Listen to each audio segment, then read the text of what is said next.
Ya, seperti yang tadi sudah dikatakan, tema kita hari ini adalah mengenai takdir.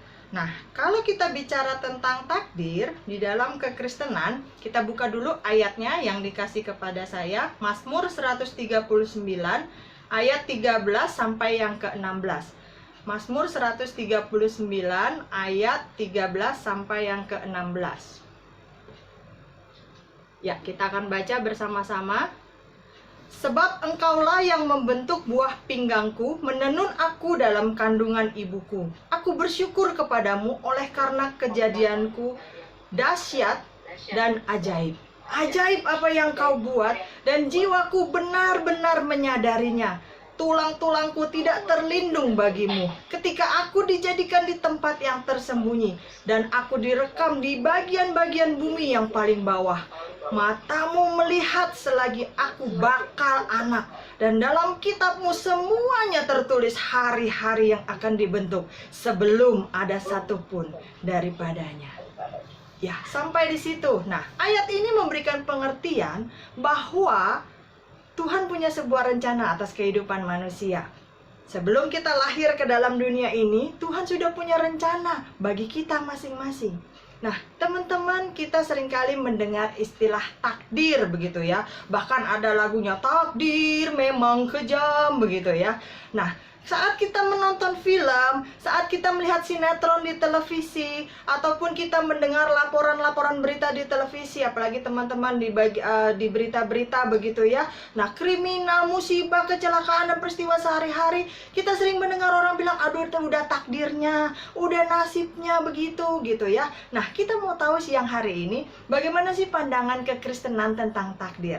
Kalau kita lihat dari KBBI atau Kamus Besar Bahasa Indonesia, takdir itu sesuatu yang sudah ditentukan oleh Allah atas diri seseorang. Nah, biasanya orang bilang juga nasib karena mirip-mirip deh modelnya begitu ya. Pokoknya manusia tuh nggak bisa campur tangan, udah ditentuin A ya A begitu. Nah, bahasa Inggrisnya kalau kita lihat juga begitu, destiny, fate begitu ya. Artinya ya segala sesuatunya udah ditentukan dari yang di atas. Manusia nggak ada andil, nggak ada partisipasi, nggak bisa ngapa-ngapain untuk merubahnya. Nah, di dalam hal inilah, di dalam pengertian inilah kekristenan tidak mengajarkan takdir. Justru kekristenan mengajarkan adanya apa? Free will. Kita tahu ada kehendak bebas. Ada manusia bisa memilih dia mau taat kepada Allah atau tidak. Manusia bisa memilih mau bekerja sama dengan rencana Allah atau tidak. Dan masing-masing ada resikonya, ada konsekuensinya. Alkitab juga tidak menggunakan istilah takdir, tetapi menggunakan beberapa istilah dalam bahasa Ibrani dan Yunani yang kalau Alkitab kita, LAI, biasa diterjemahkan dengan kata ditentukan, ditetapkan, rencana, rancangan. Misalnya saja kalau teman-teman melihat dari Yeremia 29 ayat yang ke-11, dari 1 Petrus 1 ayat yang kedua, dari Roma 8 ayat 29 sampai 30, dari Efesus 1 ayat 5-11, Ayub 42 ayat yang kedua, dan seterusnya masih banyak lagi yang lain. Nah, mungkin kita perlu melihat nih, apa sih bedanya ditentukan dan ditakdirkan? Mirip-mirip lah ya begitu. Nah, bedanya adalah kalau ditentukan berkaitan dengan kehendak Tuhan. Thomas Aquinas menjelaskan tentang dua macam kehendak Allah. Thomas Aquinas bilang begini, yang pertama, kehendak Allah itu adalah antecedent will. Kehendak Allah yang universal, yang menyeluruh terhadap semua umat manusia, yaitu agar semua umat manusia itu diselamatkan. Kita tahu inti dari Alkitab adalah Yohanes 3 ayat yang ke-16. Pasti teman-teman masih ingat. Begitu besar kasih Allah kan? Dunia ini, dunia bukannya global yang ada di toko buku atau dijual di mall, enggak. Tapi artinya segala isinya yang dia ciptakan termasuk kita manusia. Allah pengen itu semua orang selamat gitu loh, tanpa kecuali percaya kepadanya. Nah, inilah yang dikenal dengan ajaran predestination, yaitu semua manusia diselamatkan, semua manusia punya pengetahuan tentang kebenaran, tentang Allah yang benar. Itu dalam 1 Timotius 2 ayat yang keempat. Allah yang baik itu tidak pernah menetapkan, tidak pernah merencanakan, tidak pernah mencanangkan, apalagi mendatangkan kecelakaan, penderitaan, masalah, musibah, atau apapun yang gak enak di dalam diri manusia. Nah, biasanya kenapa kita ngalamin begitu? Karena itu adalah akibat dosa, kesalahan kita, karena kita melanggar kerjasama dengan Tuhan, karena kita menolak berjalan bersama dengan Tuhan. Seperti tadi di awal saya bilang, masing-masing ada konsekuensinya. Kalau kita berjalan bersama dengan Tuhan, pasti ada berkat-berkat dan perlindungannya. Kalau kita menolak berjalan bersama dengan Tuhan, pasti ada juga hukuman dan lain-lainnya. Itu yang pertama, antecedent will. Kemudian yang kedua adalah consequent will. Itu kehendak Allah, di mana yang melibatkan kehendak bebas atau free will manusia. Sehingga hasilnya apa? Meskipun Allah pengen semua manusia itu diselamatkan tanpa kecuali, seperti Yohanes 3 ayat 16 tadi, tetapi Allah menghormati hak yang dia berikan kepada manusia. Hak untuk memilih, Allah menghormatinya. Padahal kalau mau dia bisa kan, udah semua manusia langsung dijadikan percaya, otaknya disentuh sekali ya, ting, langsung semuanya jadi kayak zombie, nurut, iya. Tapi dia tidak lakukan itu. Karena dia sudah memberikan free will. Dan Allah tidak pernah bertentangan bicaranya. Ketika dia berikan sesuatu, dia pasti akan lakukan. Nah, free will itu dia berikan sehingga ada risikonya juga. Walaupun manusia, Allah ingin manusia diselamatkan, tetapi tidak semua manusia percaya kepada Allah. Tidak semua manusia mau untuk diselamatkan. Sehingga ada yang diselamatkan, ada yang tidak. Ada yang percaya, ada yang tidak. Nah, dengan prinsip yang sama, bukan Tuhan yang menghendaki kejahatan terjadi, bukan Tuhan yang mendatangkan kecelakaan itu terjadi, sebab semua itu terjadi manusia yang melakukan dengan kehendak bebasnya. Contoh, kita masing-masing tahu pisau, kita masing-masing pasti punya pisau di rumah. Pisau bisa menjadi sesuatu yang berguna, betul ya? Kalau kita mau masak, kita mau potong daging, kita mau potong buah, kita mau potong sayur, kita perlu pisau. Nggak mungkin kita pakai tangan kita begini, karena kita bukan superhero. Kita mau potong kertas, kita pakai pisau. Kita mau pakai potong kain, kita pakai pisau, segalanya menjadi berguna. Tapi pisau juga bisa berbahaya. Contoh, anaknya Bu Ovi, umurnya berapa tadi Bu? Umurnya 29 bulan. 29 bulan. Coba saya tanya, Mama, mau picok dong Mama, pinjem picoknya Mama. Dikasih nggak Bu? Pasti Bu Ovi nggak kasih. Kenapa? Karena di tangan anak itu pisau menjadi sesuatu yang berbahaya. Di tangan pembunuh, pisau itu menjadi sesuatu yang berbahaya. Di tangan kriminal, pisau itu menjadi sesuatu alat kejahatan. Tetapi pisau itu bisa jadi berguna juga. Tergantung siapa yang menggunakan. Pilihannya untuk apa? Untuk kebaikan atau untuk kejahatan. Nah, dalam hal ini Tuhan mengizinkan kejahatan itu terjadi sekali lagi.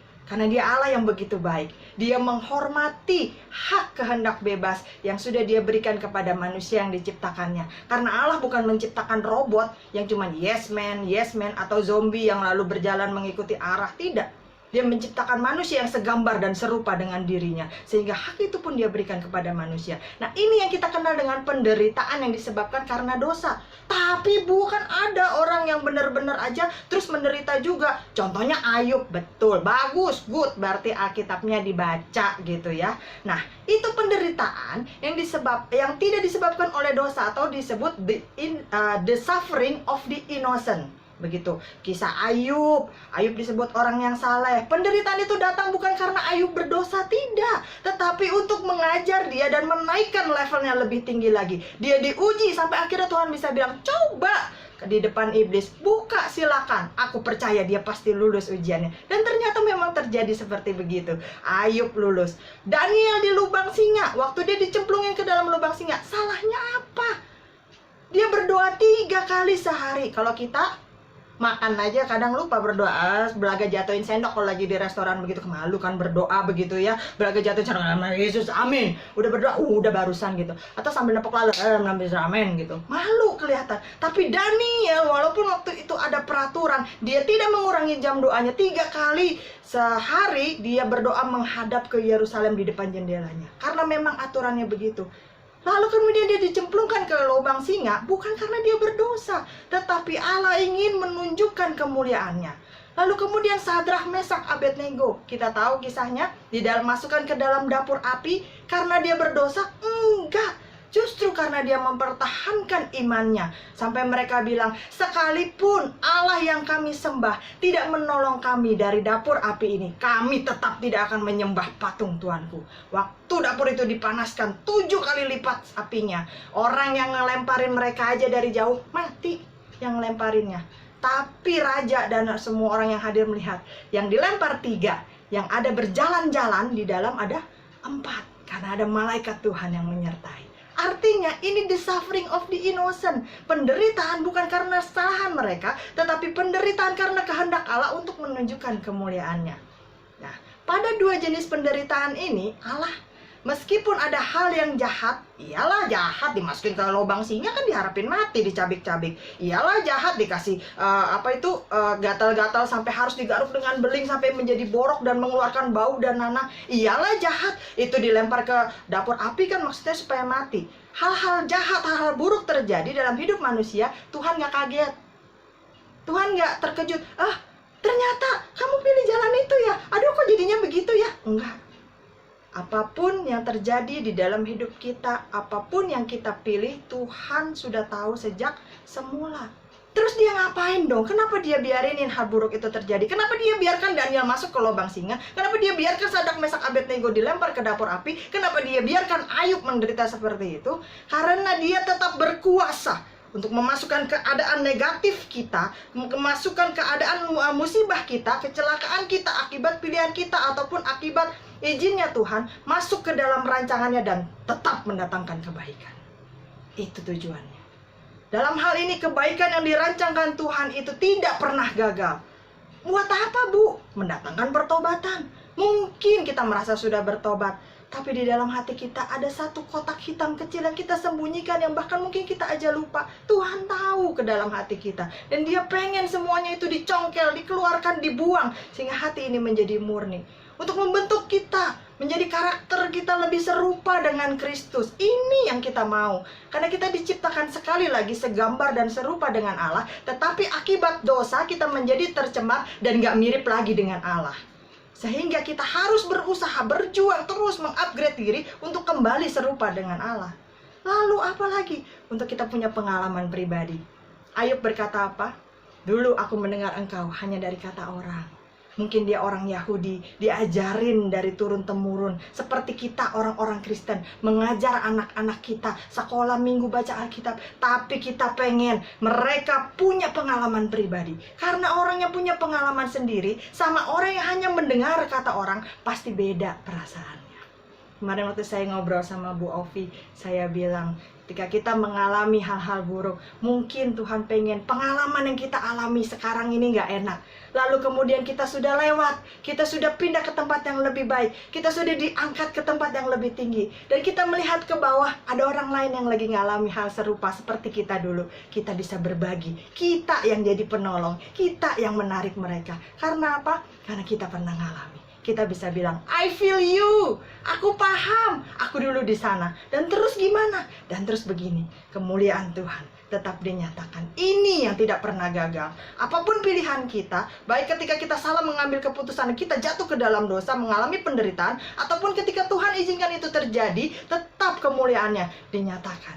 Nah, kembali ke Mazmur 139 ayat 13-16, khususnya ayat 16, dikatakan di sana bahwa matamu, mata Tuhan, melihat selagi aku bakal anak, dan kitabmu semuanya tertulis hari-hari yang akan dibentuk, sebelum ada satu pun daripadanya.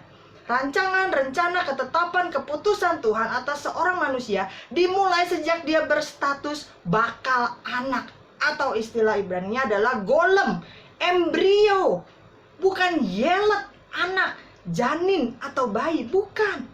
Seringkali kita berpikir, oh orang itu gak boleh aborsi kalau sudah jadi bayi sekian bulan. Oh gak boleh aborsi kalau udah mau lahiran. Tidak. Sebenarnya rencana Tuhan, rancangan Tuhan, ketetapan keputusan Tuhan itu sudah ada sejak golem, embrio. Ketika sel sperma laki-laki dan induk telur perempuan bertemu, saat itu terjadi embrio. Dan saat itu juga keputusan Tuhan sudah dimulai. Oleh karena itu, di dalam kekristenan, praktek aborsi itu benar-benar tidak disetujui, dianggap pembunuhan. Karena Tuhan telah memberikan kehidupan dan rencana atas bakal anak yang dikandung seorang wanita. Ini jelas menyatakan apa? Menyatakan betapa berharganya kita di mata Tuhan. Dia melihat bukan cuma kita dijadiin bayi, enggak. Sejak kita menjadi embrio, Tuhan sudah membuat rencana yang matang, rencana yang sistematis, rencana yang indah. Sehingga apa? Dia berikan talenta, dia berikan potensi, dia berikan berkat, dia berikan damai sejahtera, dia berikan perlindungan, penyertaan. Sejak kita aja belum ngeh bahwa kita ini ada. Kita harus bersyukur dan menikmati kehidupan yang Allah berikan sama kita. Memang soal dilahirkan kita nggak bisa milih sendiri. Oh ya, kalau bisa milih, semua pasti milih yang enak. Semua pasti pilih jadi anak konglomerat. Semua mungkin pilih lahir di luar negeri, mungkin di tempat yang orangnya hidungnya mancungnya ke depan, begitu ya. Kalau ini kan orangnya mancungnya ke dalam, gitu kan. Yang rambutnya blonde-blonde, merah-merah kuning, begitu kan. Yang tinggi-tinggi semampai, begitu ya. Kita bisa memilih, tapi kita tidak bisa memilih kapan kita dilahirkan, di mana kita dilahirkan, sebagai suku apa, di negara mana. Kita nggak bisa milih. Dalam hal kita dilahirkan sebagai laki-laki atau perempuan juga kita nggak bisa pilih.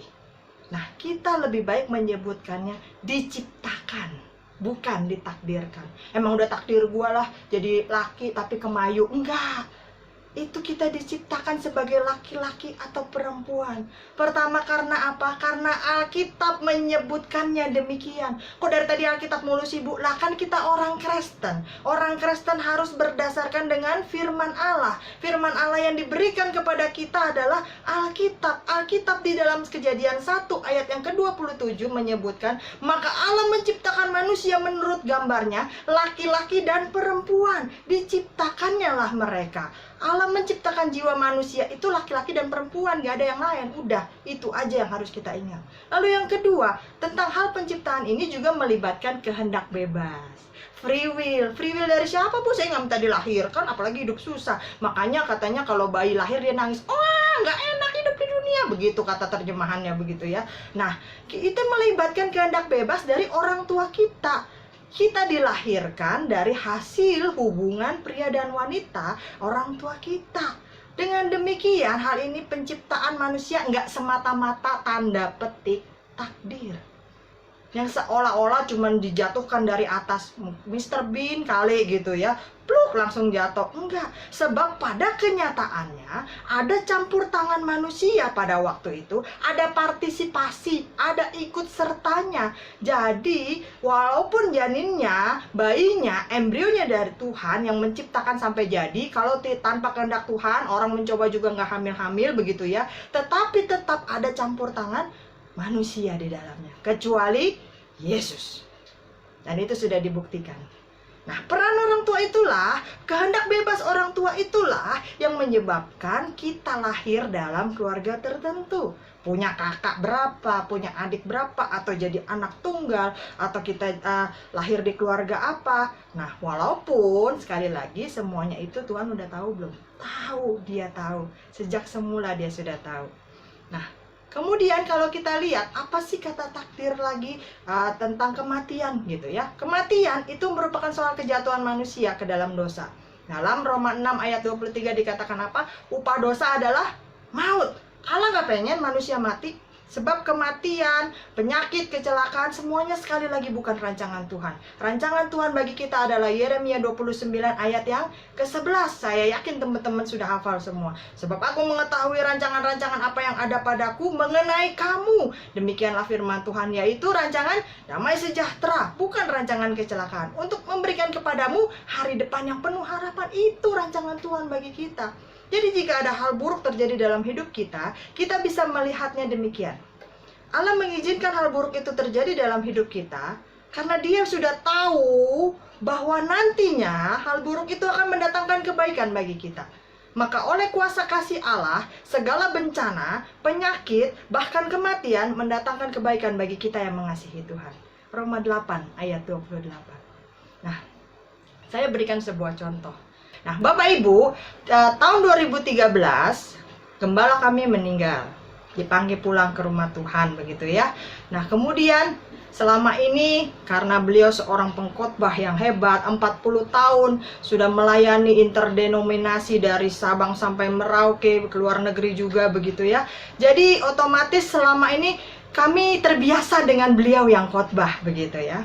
Nah, memang ada PDM, memang ada PDP, tapi otomatis karena punya gembala yang bertalenta khotbah, kami jadi jiper gitu kan ya.